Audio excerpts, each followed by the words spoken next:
हाँ भाई, नमस्कार साथियों। बहुत बड़ी खुशखबरी का दिन है आप लोगों के लिए, विशेष करके जो मध्य प्रदेश के बच्चे हैं उनके लिए ऑफिशियल नोटिफिकेशन आ चुका है और सारे डाउट क्लियर हो चुके हैं। पिछली वीडियो में मैंने आपको जो बताया था उसमें बहुत बड़ा उलटफेर हुआ है जो कि बिल्कुल अनएक्सपेक्टेड था।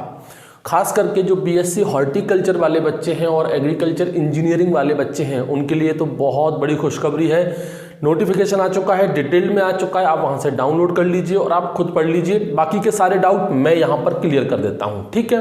देखो भाई, सबसे पहला डाउट तो सर फॉर्म कब से भरे जाएंगे।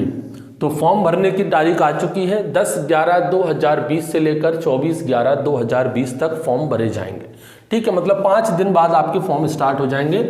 ये 2 डेट आप याद रखना, इस डेट में फॉर्म भर देना, ठीक है। आलस में मत रहना। एग्जाम कब होगा?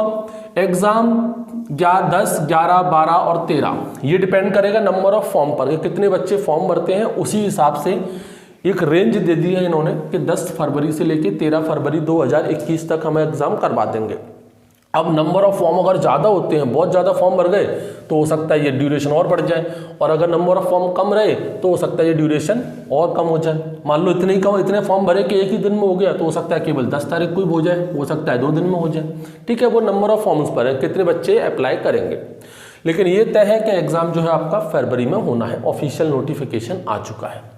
अब बात करते हैं होगा कैसे। देखो यहाँ पर 2 वैकेंसी मैंने आपको बताई थी, एक थी एसएडीओ की और एक थी आरएईओ की। जो एसएडीओ की वैकेंसी है ना, ये अपनी पीजी लेवल की थी, और आरएईओ की वैकेंसी जो है वो यूजी लेवल की थी।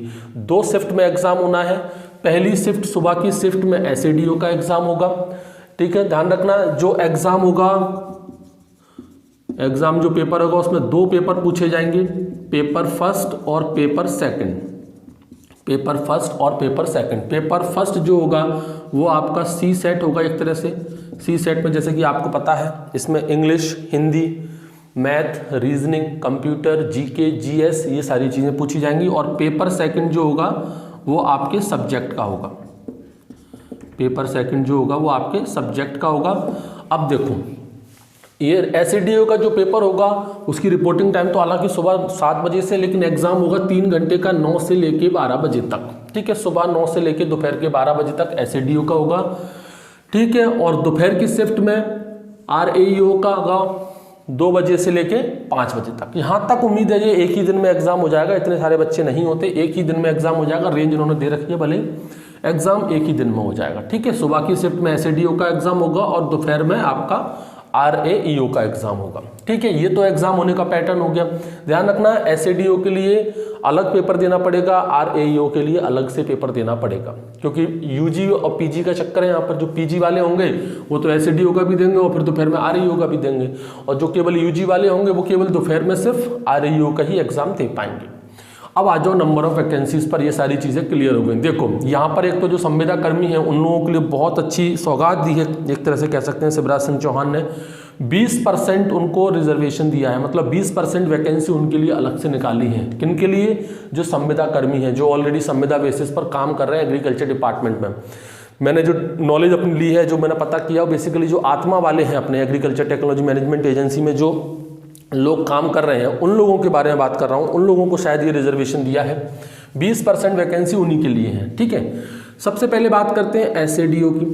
डायरेक्ट जो रिक्रूटमेंट है वो है 58 का। वो कितना है? 58 वैकेंसी पर। मतलब ये सबके लिए है डायरेक्ट रिक्रूटमेंट, कोई इंटरव्यू वगैरह नहीं है, डायरेक्ट है, इसमें कोई डिपार्टमेंटल वगैरह नहीं है, ये सबके लिए है। कितनी? 58। फिर इस 58 में भी कैटेगराइजेशन है SC, ST, OBC और UR, ठीक है। ये आप फॉर्म में देख लेना, यहाँ बताने की जरूरत नहीं है। टोटल वैकेंसी कितनी है? 58 जो डायरेक्ट बेसिस पर है।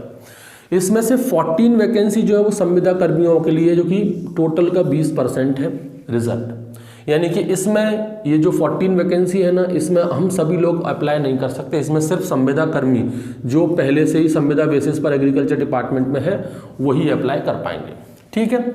एसएडीओ में 14 वैकेंसी इनके लिए रिजर्व्ड है। तो ये इनके लिए बहुत अच्छी खुशखबरी है। ये चाहे तो अपना सिलेक्शन ले सकते हैं बड़ी आसानी से तैयारी करके। अब बात करते हैं एलिजिबिलिटी की। देखो एलिजिबिलिटी में बहुत बड़ा हेर फेर हुआ है, ऐसा अनएक्सपेक्टेड था, लेकिन बहुत अच्छी बात है कि हॉर्टिकल्चर वाले बच्चे जो हैं वो भी एलिजिबल हो गए हैं। एलिजिबिलिटी में यहाँ पर MSc AG है, एमएससी हॉर्टिकल्चर है और बीएससी एग्रीकल्चर इंजीनियरिंग वाले भी एलिजिबल हैं। ये बड़ा उलटफेर है क्योंकि यहाँ पर बीएससी एग्रीकल्चर इंजीनियरिंग इनकी एमएससी के बारे में कुछ नहीं दिया है। कहने का मतलब जो नोटिफिकेशन है उसके अकॉर्डिंग तो केवल जिनका बीएससी एग्रीकल्चर इंजीनियरिंग है वो भी एलिजिबल है और जिनका एमएससी एजी तक है, हालांकि ये पीजी वाली पोस्ट है, इसमें एलिजिबिलिटी पीजी तक होनी चाहिए, लेकिन बीएससी एजी ये केवल यूजी की डिग्री है। ये कैसी है? यूजी है, इसमें पीजी का कुछ मेंशन ही नहीं किया है। ठीक है, तो धीरे धीरे कहानी क्लियर हो जाएगी, लेकिन नोटिफिकेशन के अकॉर्डिंग तो जो बीएससी एग्रीकल्चर इंजीनियरिंग वाले बच्चे हैं वो एलिजिबल हैं। एमएससी एजी और एमएससी हॉर्टिकल्चर, अब यहाँ पर बच्चों को बहुत कंफ्यूजन थे, सर हमारा बीएससी तो हॉर्टिकल्चर से है, एमएससी एग्रीकल्चर से है। कुछ भी हो, अब हर कोई एलिजिबल है, बस एग्रीकल्चर हॉर्टिकल्चर से होना चाहिए। आप भले ही आपका बीएससी हॉर्टिकल्चर हो, चाहे एमएससी हॉर्टिकल्चर से नहीं हो, वहाँ पर एग्रीकल्चर कर रखा हो, फिर बीएससी में हॉर्टिकल्चर कर रखा हो, कोई दिक्कत नहीं, सभी लोग इसमें एलिजिबल है।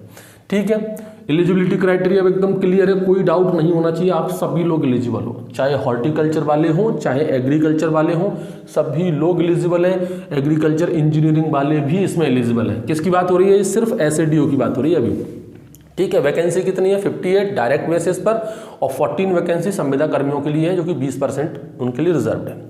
अब बात करते हैं आरएईओ की। देखो आरएईओ की 614 वैकेंसी, 614 वैकेंसी तो डायरेक्ट रिक्रूटमेंट है, मतलब इस पर कोई डिपार्टमेंटल वो नहीं है रिजर्वेशन, ये सबके लिए है। कितनी? 614 वैकेंसी। अब वही संविदा कर्मियों को यहाँ पर भी जगह दी है, 20% वैकेंसी संविदा कर्मियों के लिए दी है, जो कि होती हैं 153, बहुत है। यानी जो लोग संविदा बेसिस पर लगे हुए हैं, अभी काम कर रहे हैं एग्रीकल्चर डिपार्टमेंट में, उनके लिए 153 वैकेंसी दी हैं आरएईओ की। ठीक है, मतलब इस 153 में हम लोग अप्लाई नहीं कर सकते, आप लोग अप्लाई नहीं कर सकते, इसमें सिर्फ संविदा कर्मी ही अप्लाई करेंगे। ठीक है, जो ऑलरेडी संविदा बेसिस पर एग्रीकल्चर डिपार्टमेंट में काम कर रहे हैं, जैसे कि आत्मा वाले। ठीक है, 153 वैकेंसी उनके लिए हो गई। बाकी का हम सबके लिए कितनी है? 614, जो कि डायरेक्ट रिक्रूटमेंट बेसिस पर है आरएईओ के लिए। अब यहाँ पर एलिजिबिलिटी बीएससी एजी और बीएससी ऑनर्स, यहाँ पर एग्रीकल्चर इंजीनियरिंग को एलिजिबल नहीं रखा है। बीएससी एग्रीकल्चर इंजीनियरिंग सिर्फ एसएडीओ में है, आरएईओ में बीएससी एग्रीकल्चर इंजीनियरिंग नहीं है। आरएईओ में जो कंफ्यूजन था कि भाई बीएससी हॉर्टिकल्चर को एलिजिबल माना जाएगा क्या नहीं माना जाएगा, तो ये भी इस बार एलिजिबल है। ये अच्छी बात है, आप लोगों के लिए तैयारी में लग जाइए। मैं फिर से कह रहा हूँ कि ये जो वैकेंसी अब आ गई है ना, अब भूल जाइए कि कभी अब दोबारा से एग्रीकल्चर में वैकेंसी आने वाली हैं, आएंगी तब तक आप बूढ़े हो चुके होंगे, एलिजिबिलिटी क्राइटेरिया खत्म हो जाएंगे। ठीक है, ये लास्ट मौका है, दम से लग जाइए।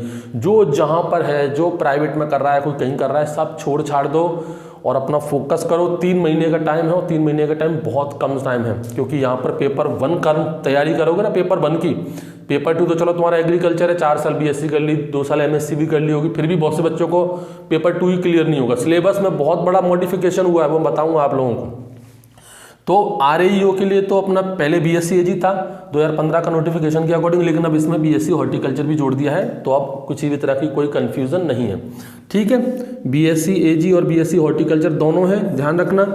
ये वही 4 ईयर डिग्री वाले प्रोग्राम वाले हैं। इसमें जो दूसरे बीएससी वाले हैं, नॉर्मल बीएससी वाले, जिनके 3 ईयर डिग्री प्रोग्राम होते हैं, जैसे BSc botany, BSc zoology, BSc biotechnology, BSc biochemistry, वो लोग एलिजिबल नहीं है।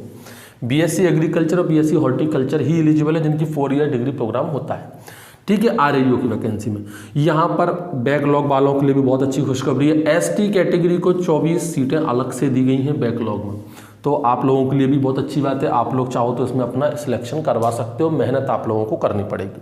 ठीक है, ये 24 अलग से है, 614 ये अलग है, 153 ये अलग है और 24 अलग है। इन तीनों को मिला दोगे तब जाके टोटल होगा आरएईओ का। ठीक है, अब बात करते हैं अदर स्टेट वाले, ये क्या करेंगे? ये भी एलिजिबल है अदर स्टेट वाले, लेकिन सिर्फ जनरल कैटेगरी में ही एलिजिबल होंगे, यूआर में ही एलिजिबल होंगे। तो मैंने यहाँ पर उनके लिए रख दिए हैं। यूआर की जो सीटें हैं एसएडीओ में वो 33 हैं, मतलब अदर स्टेट वाले 33 सीट पर फाइट कर सकते हैं एसएडीओ के लिए, और आरएईओ के लिए 349 सीटें हैं। ठीक है, यहाँ पर उनको एज रिलैक्सेशन नहीं मिलेगा। जो यूआर कैटेगरी का एज रिलैक्सेशन है, मतलब वो भी बहुत है, 18 से 40 एज रिलैक्सेशन कितना है?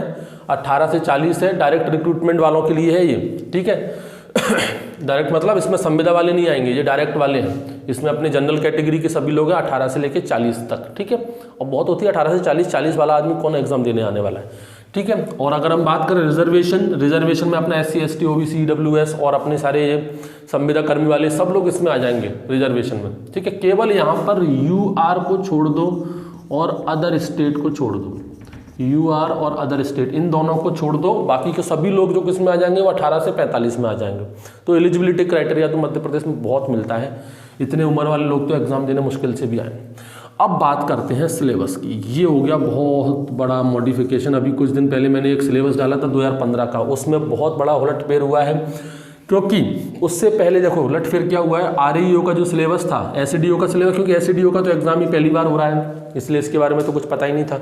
लेकिन REO के सिलेबस में पहले क्या था, केवल BSc AG वाले ही एलिजिबल थे, इसलिए उनके सिलेबस में हॉर्टिकल्चर था ही नहीं। लेकिन अब हॉर्टिकल्चर भी ऐड कर दिया है, इसलिए उनका जो सिलेबस है ना, उसमें जो मैंने आपको सिलेबस डाला है वो एग्रीकल्चर तो है ही, उसमें साथ साथ अब हॉर्टिकल्चर भी जोड़ दिया है, ठीक है। आप नोटिफिकेशन डाउनलोड कर लेना, उसका रूल बुक डाउनलोड कर लेना, उसमें सिलेबस दिया हुआ है, नहीं तो उसका स्क्रीनशॉट लेकर मैं यूट्यूब पर शेयर कर दूंगा, ठीक है। तो सिलेबस में बहुत बड़ा मॉडिफिकेशन हुआ है, वो आप लोग देख लेना, सिलेबस के अकॉर्डिंग तैयारी करना है आपको।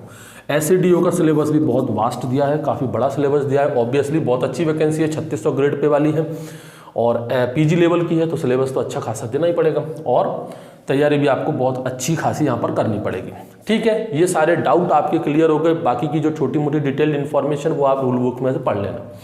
क्लियर हो गए। यहाँ पर एलिजिबिलिटी क्राइटेरिया का बहुत बड़ा हेर फेर था, वो सारी चीज़ें क्लियर हो गई हैं। एक बार फिर से कर देता हूँ, SCDO में MSc, SCDO में अब BSc का कोई रोल नहीं है, ध्यान रखना।